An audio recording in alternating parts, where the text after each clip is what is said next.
नमस्कार, आप देख रहे हैं जैन टीवी और मैं हूं आपके साथ खुशबू परमार। आइए नजर डालते हैं शहर के प्रमुख खबरों की ओर। प्रधानमंत्री के निर्देश पर सांसद ने आंगनवाड़ी ली गोद। बच्चों के लिए हाथ ठेला धकाकर एकत्रित किए खिलौने, कुपोषित बच्चों पर देंगे ध्यान। वार्ड नंबर 15 मोदी का चोपड़ा पर सांसद अनिल फिरोजिया आंगनवाड़ी के लिए खिलौने एकत्रित करते दिखाई दिए। सांसद ने प्रधानमंत्री के निर्देश पर 101 आंगनवाड़ियों को गोद लिया है और शहर के सक्षम लोगों को आंगनवाड़ी गोद लेने का निवेदन किया है। सांसद ने कहा कि हमारा लक्ष्य कुपोषित बच्चों को पोषित करना, स्वस्थ बच्चों की प्रतियोगिताएं करवाना, उन्हें पुरस्कार प्रदान करना ताकि कुपोषित बच्चे भी प्रोत्साहित हों। हाथ ठेला लेकर निकले सांसद का क्षेत्रवासियों द्वारा सम्मान करते हुए खिलौने भेंट किए गए। इस अभियान के विषय में सांसद ने मीडिया के समक्ष अपनी बात रखते हुए कहा, हमारे यशस्वी प्रधानमंत्री और यशस्वी मुख्यमंत्री जी का जो माननीय मोदी जी का जो कहना है, जो मानना है कि कुपोषित बच्चों को पौष्टिक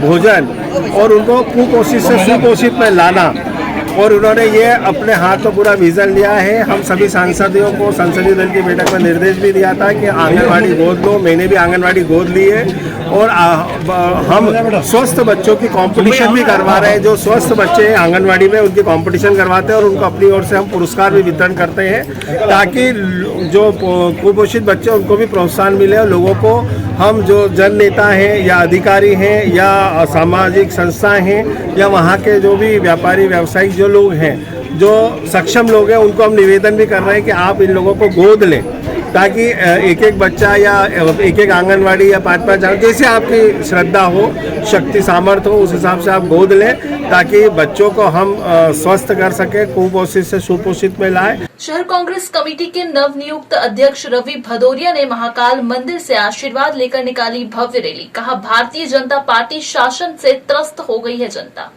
शहर कांग्रेस के नव नियुक्त अध्यक्ष रवि भदौरिया की स्वागत रैली आतिशबाजी और बैंड बाजों के साथ महाकाल मंदिर से आरंभ हुई, जिसमें बड़ी संख्या में कांग्रेस पदाधिकारी व कार्यकर्ता उपस्थित रहे। रैली का स्थान स्थान पर भव्य स्वागत किया गया। मीडिया से चर्चा करते हुए रवि भदौरिया ने कहा कि भारतीय जनता पार्टी शासन में महंगाई, बिजली और पानी जैसी मूलभूत सुविधाओं की परेशानियों से ग्रस्त है।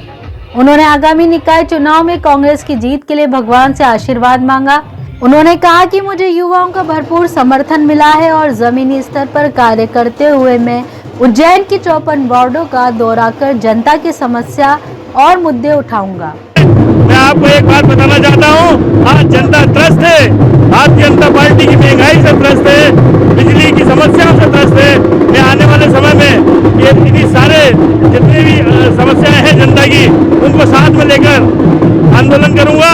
अभी मेरे सभी युवा साथी मेरे साथ हैं। मैं जब से अध्यक्ष बना हूँ, जब से लेकर लगातार, चाहे युवा हो, चाहे बुजुर्ग हो, चाहे मेरे साथीगण हो, लगातार ऐसे संपर्क में है और उनमें एक नया जोश पैदा हुआ है।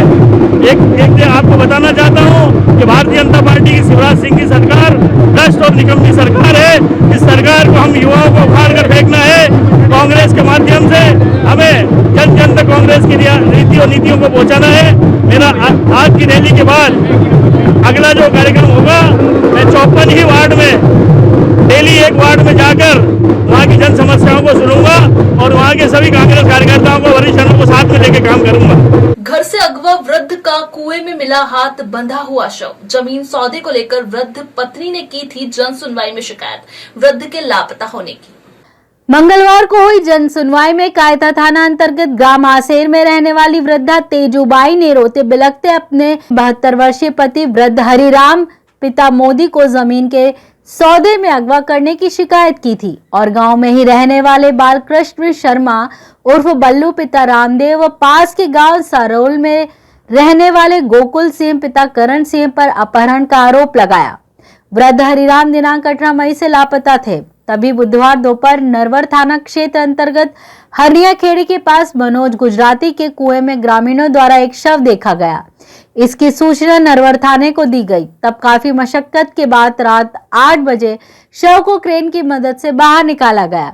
मृतक के दोनों हाथ बंधे हुए थे और गले में भी रस्सी का निशान था, जो हत्या की शंका को बल दे रहा है। शव की शिनाख्त वृद्ध हरिराम के रूप में हुई। मृतक के पुत्र जितेंद्र के अनुसार दोनों आरोपी सेवा सहकारी संस्था कायदा में पैसों का सेटलमेंट कराने के नाम पर हरिराम को अपने साथ 1 लाख नगद और लगभग 2 लाख के हार झुमके सहित साथ ले गए थे। ये 18 तारीख से ही 10 बजे से लापता है। लापता नहीं, इनका अपहरण किया गया है। इस चीज़ की हमने शिनाख्ती मतलब थाने प्रभारी को, कायदा थाने को भी दी कि इन लोगों ने अपहरण किया। 2 व्यक्तियों का नाम भी बताया। एक उन्हें जो इसमें बालकृष्ण शर्मा पिता रामदेव और एक गोकुल सिंह पिता करण सिंह जो है कि सारौला का निवासी है। रामदेव जो है हमारे गांव का निवासी है। ये मेरी मम्मी और मेरे भाई घर पे ही थे। इनके सामने ही जो रामदेव जी है शर्मा, बालकृष्ण शर्मा, वो साथ में लेके गया मेरे पिताजी को। इनके साथ में गोकुल सिंह, कुछ रुपए भी साथ में लेकर, हाँ, 1 लाख रुपए नगद लेके गए थे केसीसी की रकम जमा करने के लिए, और साथ में कुछ जेवर भी ले गए थे कि जेवर कुछ रख के ने बैंक में जो भी अपनी बैंक का जो लेन देन है वो क्लियर कर लेंगे, पलटी कर देंगे। लेकिन इनका बीच रास्ते में ही अपहरण कर लिया या उसके बाद से ही पता नहीं है। 8 दिन 1 हफ्ता हो गया पूरे चक्कर लगाते लगाते। थाने प्रभारी को भी हमने सीसीटीवी कैमरा बता दिया कि जो पिताजी मेरे जेवर लेके निकले थे घर से, मेरी मम्मी साक्षी है, मेरे भैया जो सब देखने वाले, वो जेवर कायथा एरिया में ज्वेलर्स की दुकान पे ये गोकुल सिंह पिता करण सिंह बेचने के लिए निकला शाम के टाइम। इस बात की भी थाना प्रभारी को जानकारी दी हमने, लेकिन उसमें भी कोई कार्रवाई नहीं की गई थाना प्रभारी द्वारा। जन सुनवाई में भी आए, कलेक्टर साहब को भी हमने ऑडियो सुनाया, ये सारी जानकारी दी। जो हमारे पास जानकारी थी वो ऑडियो भी सुनाया, उनको किडनैपिंग का पूरा ऑडियो कलेक्टर साहब ने जन सुनवाई में सुना है। उसके बाद सिर्फ आश्वासन दिया कि हम कार्रवाई करेंगे। नरवर थाना पुलिस ने मर्ग कायम कर जिला अस्पताल में पोस्टमार्टम करवाया और शव परिजनों को सुपुर्द किया। घटना के बाबत नरवर थाना प्रभारी कृष्णकांत तिवारी ने बताया, वहाँ देखा अंधा कुआं है वो, और काफ़ी गहरा है, 50 फीट गहरा है, झाड़ी झक्कड़ भी आसपास है। उतरने की कोई उसमें ऐसी गुंजाइश नहीं थी। रस्सी डाल के भी उतरने में बड़ी दिक्कत थी। डेड बॉडी जो है उसमें बदबू ज़्यादा मार रही थी। और जब फिर हम काफ़ी मशक्क़त के बाद फिर क्रेन की व्यवस्था करी। क्रेन से फिर हमने चारपाई बांध करके और 2 बंदे उतार करके डेड बॉडी को हमने बाहर निकाला। करीब हम 8:30-9 बज गए। कल 2 बजे के बाद हम 8:30-9 बज गए तो हम बॉडी को रिकवर कर पाए। इसके बाद फिर ले करके हम जो है रात ज़्यादा हो रही थी तो फिर हम अपने यहाँ पे CH आए और मर्चरी रूम में डेड बॉडी को दाखिल किया। बाद में थानों से संपर्क, कायथा थाने से भी हमने संपर्क किया, उनके SO साहब से बातचीत की, उनको भी बुलाया, वो भी आ गए। तो उनके यहाँ एक आध कोई गुमशुदगी थी तो उन्होंने कहा मैं उनके पर्चे किसी को ले आता हूँ जो घर वाले हैं, अगर वो पहचान लेंगे तो ठीक रहेगा। तो वो लेके आए और उन्होंने जूता और चाबी थी उनके कमर में, उससे उनके एक लड़का है दूसरे नंबर का दिलीप करके, उसने पहचान की और इसके बाद फिर हमने डेड बॉडी को मर्चरी रूम में रख करके और यहाँ से चलने गए। हमें लगता है कि हाथ बंधे हैं तो ये शंका बिल्कुल पूरी जाती है कि मर्डर है और इसकी एक शक्ति से जांच की जाएगी। इसमें न्याय संगत कार्य किया जाएगा। इसमें किसी प्रकार की कोताही मेरे द्वारा तो नहीं बरती जाएगी। मैं इसमें बिल्कुल नहीं हिचकिचाऊंगा, सही काम करूंगा। IPL सट्टा कारोबारियों पर क्राइम ब्रांच कर रही लगातार छापामारी। गोला मंडी निवासी पिता पुत्र पकड़ाए सट्टा संचालित करते हुए। क्राइम ब्रांच को मुखबिर से सूचना मिली कि गोला मंडी निवासी प्रवीण उर्फ पप्पू राय और उसका पुत्र शुभम राय बड़े स्तर पर IPL सट्टे का कारोबार संचालित कर रहे हैं। क्राइम ब्रांच प्रभारी विनोद कुमार मीणा की टीम ने पूरी रात सर्चिंग की। सर्चिंग के दौरान पिता प्रवीण एक 4 व्हीलर कार MP 13 CB 8869 में बैठकर सट्टे का कारोबार संचालित करते पकड़ा गया। वहीं उसकी निशानदेही पर पुत्र शुभम को उसके घर से सट्टा संचालित करते हुए पकड़ा गया। सटोरियों से 3,70,000 रुपए पुलिस ने बरामद कर लगभग 13 मोबाइल, 2 LED व कैलकुलेटर बरामद किया। सटोरी पिता पुत्र को गिरफ्त में लिया गया। कार्यवाही के बाबत क्राइम ब्रांच प्रभारी विनोद कुमार मीणा ने बताया, ये अवैध सट्टे का संचालन किया करता था। आमतौर पे ये उज्जैन में ना रह के इंदौर जाके इस चीज़ का संचालन किया करता था, तो उसको पकड़ने में काफ़ी तकलीफ आ रही थी हमको, तो हमें काफ़ी दिन लगे। हमें इन्फॉर्मेशन थी, सूचना थी, मुखबिर सूचना थी कि इस तरीके का कार्य करता है। तो आज सूचना के आधार पे हमने इसको on the road, on the way इसको हमने पकड़ा। वहाँ से ये एंडेवर गाड़ी के अंदर जा रहा था, तो वहाँ से हमें कुछ कैश मिला, उसके साथ साथ मोबाइल फ़ोन और लैपटॉप और पेन ड्राइव, ये सारी हमने सीज़ करी। तो उसके बाद जब हमने इसमें मोबाइल की तलाशी ली तो हमको पता चला कि इसके घर पे जो इसका पुत्र है वो इसको फ़ोटोज़ वगैरह भेजता है। ये दोनों रिमोट एक्सेस से एक दूसरे के सिस्टम को एक्सेस करते हैं और वो भी यहाँ पे सट्टा खेल रहा है। हमने उसको वेरीफाई करने के लिए इनके घर पे दबिश दी, तो वहाँ से हमको काफ़ी कैश मिला। तो टोटल कैश जो इन दोनों समय सीज हुआ वो 3,71,000 के आसपास कैश सीज हुआ और 2 LCD TV सीज हुई, एक लैपटॉप और मोबाइल की संख्या भी मुझे पता नहीं है, बट 10-11 मोबाइल सीज हुए, एक कैलकुलेटर और एक एंडेवर गाड़ी हमने सीज की है। कांग्रेस के वरिष्ठ नेता सज्जन सिंह वर्मा, विधायक मुरली मोरवाल ने अन्य विधायकों व पदाधिकारियों की उपस्थिति में ली प्रेस वार्ता, शासन प्रशासन पर उठाए सवाल। जब राजा महाराजा बिकने लगे तो फिर कांग्रेस का छोटा कार्यकर्ता बिक जाए तो क्या कह सकते हैं। हमने महाराजा को बहुत दिया था, लेकिन उसके बाद भी उन्होंने दल बदला। उक्त टिप्पणी कांग्रेस के वरिष्ठ नेता और पूर्व मंत्री सज्जन सिंह वर्मा ने पत्रकारों के सवाल के जवाब में देते हुए कहा। उन्होंने कहा कि बाबा साहब अम्बेडकर ने जब संविधान बनाया था तब नेता दल बदलू हो जाएंगे, यह उन्हें नहीं मालूम था, अन्यथा संविधान में दल बदल को लेकर भी एक और धारा जोड़ दी जाती। कपिल सिब्बल की कांग्रेस छोड़ने को लेकर उन्होंने कहा, मैं जब सांसद था तब उनसे मिलने एक बार बंगले पर गया था, तब सिब्बल ने मिलने से इनकार कर दिया था। मैंने तो उसी वक्त उनके दरवाजे पर लात मार दी थी। गेहूं के निर्यात पर प्रतिबंध लगाने पर मोदी सरकार पर कटाक्ष करते हुए सज्जन सिंह वर्मा ने कहा कि सरकार मोदी नहीं बल्कि अडानी और अंबानी चला रहे हैं। प्रदेश में घोटालों को लेकर कहा कि कागज कभी मरता नहीं है, एक दिन घोटाले करने वाले जेल जाएंगे। उन्होंने मध्य प्रदेश में हो रहे महिलाओं पर अत्याचारों को लेकर भी चिंता जताई। पंचायत और नगरीय निकायों के चुनाव को लेकर पूर्व मंत्री ने स्पष्ट किया कि इस बार कांग्रेस की नीति एकदम साफ है, जिनकी रगों में कांग्रेस का खून बहता है वही कांग्रेस में रहेंगे। पीठ में छुरा भोगने वालों को बाहर कर दिया जाएगा। इन चुनावों में 70% युवाओं को मौका दिया जाएगा।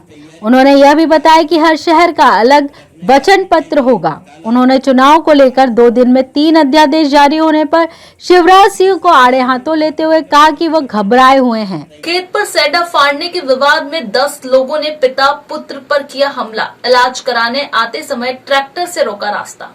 उज्जैन के नानाखेड़ा थाना अंतर्गत ग्राम जरखोदा में खेत का सेड़ा फाड़ने की बात पर 2 पक्षों में विवाद हो गया। गांव के ही मुंशी हैदर, मुजाहिद, जावेद, साहिल पटेल सहित अन्य 10 लोगों ने इस्लाम पिता खुदा बख्श पटेल और उसके बेटे आरिफ पटेल पर तलवार से हमला कर दिया और वे जब अस्पताल के लिए आ रहे थे तो दबंगों ने गाड़ी के सामने रास्ते पर ट्रैक्टर लगाकर रास्ता रोक दिया। लगभग 20 मिनट बाद अन्य लोगों के समझाइश देने पर रास्ता खोला गया। जिला अस्पताल में उपचार के लिए भर्ती इस्लाम पटेल ने घटना के संबंध में बताया। खेत के पास में पानी आने चल रहा था, वहाँ पे झगड़ा हो गया।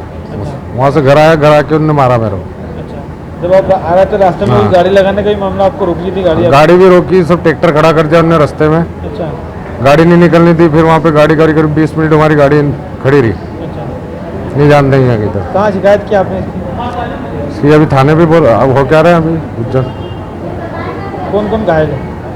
मैं हूँ, मेरा छोरा है, और भी किसी को लगी हो पता नहीं अभी मेरे को। एक्साइज ड्यूटी रिफंड व कमीशन बढ़ाए जाने की मांग को लेकर Madhya Pradesh petroleum dealer association ने 2 घंटे के लिए किए पेट्रोल पंप बंद। लंबे समय बाद सरकार के एक्साइज ड्यूटी हटाने पर पेट्रोल डीजल के भाव में राहत मिली है।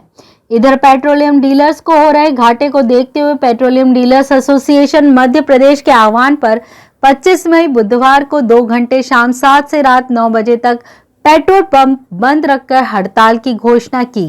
पेट्रोल डीजल के भाव कम होने के बाद प्रदेश स्तर पर पेट्रोलियम पदार्थ पर कमीशन बढ़ाने की मांग को लेकर बुधवार को उज्जैन में भी 2 घंटे पेट्रोल पंप बंद रहे। डीलर्स को गत 5 वर्षों से पेट्रोल पर 3 व डीजल पर 2 रुपए लीटर कमीशन दिया जाता रहा है। डीलर्स की दर के आधार पर परसेंटेज से कमीशन देने की मांग है। पेट्रोलियम पदार्थ खरीदी के दौरान अग्रिम वेट व एक्साइज ड्यूटी ले ली जाती है, जिसे भाव कम होने पर वापस करने की मांग भी डीलर्स कर रहे हैं। तो ये थे उज्जैन शहर के प्रमुख समाचार। ताजा खबरों के साथ बने रहने के लिए देखते रहिए उज्जैन टीवी। हमारे YouTube चैनल को लाइक, सब्सक्राइब करना ना भूलें। नमस्कार।